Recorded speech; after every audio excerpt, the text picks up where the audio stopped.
So here we go, everyone. I made a promise and I'm here to deliver. With it being December and with Brian and Stewie road trip episodes being something I've talked about before, this only seemed appropriate. So let's get going with the two-parter Road to the North Pole. We start off with a narration from Seth MacFarlane's father for some reason. And then the episode actually gets the song portion of the road trip episodes over and done with quickly, as the Griffin family is singing about everything they want for Christmas. Jessica Biel and Megan Fox wearing nothing but their socks is all I really want for Christmas this year. Spending a week in Mexico with some black eyes and some blue. You know, you really can't admire how open of a relationship Peter and Lois have. Oh, and Meg wants a pink Lexus because I guess Cadillacs are no longer in vogue. All these happy wishes and lots of Christmas cheer is all I really want this year. So Stewie is looking forward to meeting Santa at the mall, but the line there is why I don't complain about the lines at the post office. Look, there's Quagmire way up front. We can cut in line with him.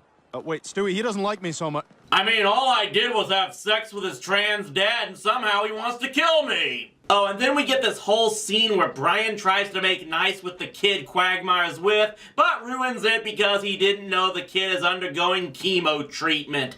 I really don't know who we're supposed to sympathize with by now, and at this point, I'm not sure the writers know anymore. It's as bad as having to choose between Seth Rollins and Kevin Owens. So of course, when Stewie finally gets to the front of the line, Santa's shift is over.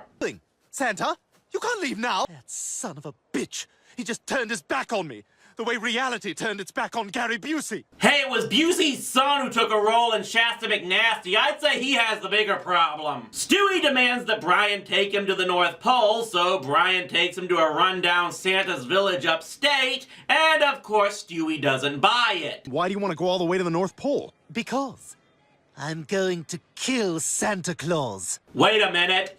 Is Stewie acting like his old self in this episode? It's a Christmas miracle! Brian tries to tell Stewie why this isn't a good idea without saying that there's no real Santa, and this just leads to Stewie bumming a ride with a trucker and a chase scene through the Northeast until they get to hockey, Family Guy writers! You can't even get that right!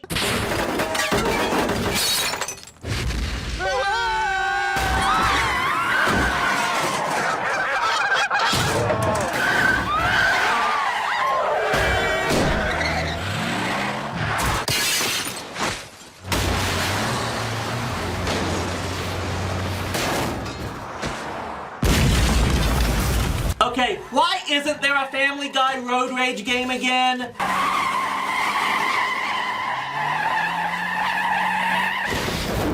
So here's where Brian gets fed up and gives Stewie the big reveal that Santa isn't real, and Stewie doesn't believe him and offers to make a deal with him. And if Santa isn't there, I'll do something for you.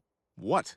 When Lois does that middle-of-the-night feeding where she doesn't even open her eyes or really wake up, I'll let you take that one for me, Brian. The worst part is you know there was something like that on Pornhub less than an hour after this episode aired. The rest of part 1 is about Brian and Stewie trying to make it across the northern tundra with a bad David Boreanaz joke thrown in, and showing that Stewie still uses the Brian and Stewie bots when they go on these trips. That wasn't actually a bad gag at first, until they dragged it into a bad joke about Stewie planning to get Brian neutered with multiple other robots, and it couldn't be more blatant if they just captioned padding all over the screen. But they do make it to the North Pole, and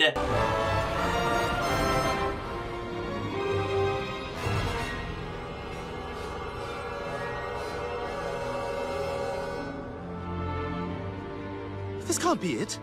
This can't be Santa's workshop. This looks like Bridgeport, Connecticut.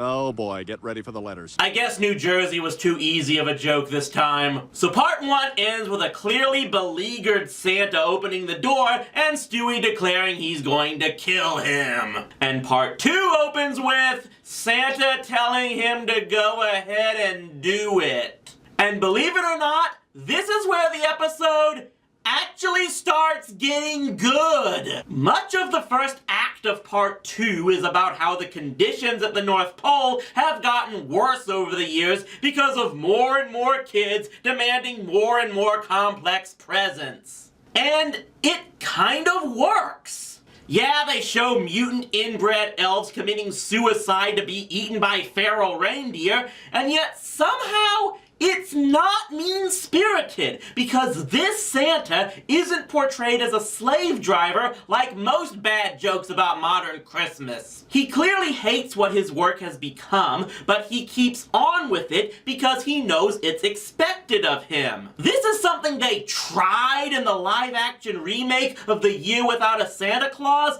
but it didn't work there because it was a remake that tried too hard to shove the tired message of commercialization and popular trends into our faces. Doctor, you've got to do something for him. It's Christmas Eve. Christmas is the problem. He can't keep this pace up anymore. If he goes out tonight, he'll die. So of course the main plot of part 2 is Brian and Stewie have to save Christmas, and admittedly the one thing that freaked me out is when they have to cut off an elf's arm in order to bait the reindeer into moving. I mean, it should be expected from a Family Guy episode, but they didn't even try the On Dasher On Dancer chant. Wouldn't they know that's what you always try first?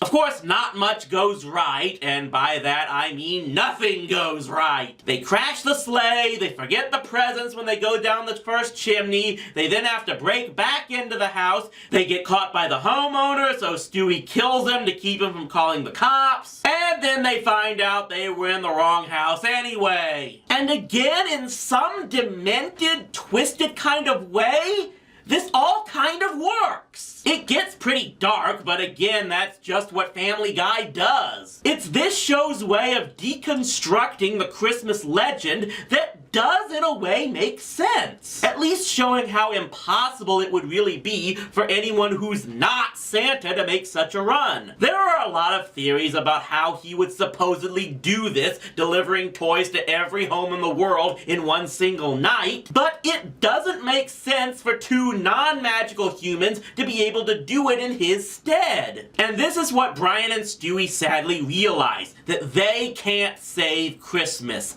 At least not this way. And thus Brian gets one last idea. The next morning, the Griffins and everyone in Quahog and around the world wake up to find they have no presents. This naturally makes the local news, which Brian interrupts by bringing out Santa. The workload of filling our Christmas lists has overwhelmed him. And at the rate he's going, he may not make it another year. But there's a way for us to help him. If all of us, everywhere, can just cut back our demands and ask for only one Christmas present every year, there may still be hope. I know it's in our nature to resist sacrifice, even in hard times, but if we don't, we may have to give up Christmas altogether. And you know, of all the preachy, morally superior dreck that constantly comes from Brian, this one also works a lot better than much of everything else. Because you can tell he's speaking from the desire to help someone else and not just trying to come off as superior to the rest of the world. And perhaps that's why everyone actually listens to his words and vows to do what he says. As for how this message could be heard around the world, hey, it's the internet age. It was probably on YouTube in a matter of minutes. So Christmas comes the next year, and Santa, the elves, and the workshop are all back to normal, and everyone ends up getting the one gift they really wanted. And you know what? I think I got what I really wanted. An actual good episode of Family Guy. It finds a way to put a new spin on the cliched message about finding the true meaning of Christmas using the black comedy format that the show has always been known for. The characters don't come off as horrible people, just the excessively flawed ones they were originally known for. It somehow manages to have a reasonable deconstructive plot that still sends a heartwarming message at the end, one that is really worth hearing. Maybe this was a one-time thing because McFarlane and company got injected with the Christmas spirit or something, but still, if something like this is possible this late into Family Guy's run, maybe there is some hope for this show and for the world.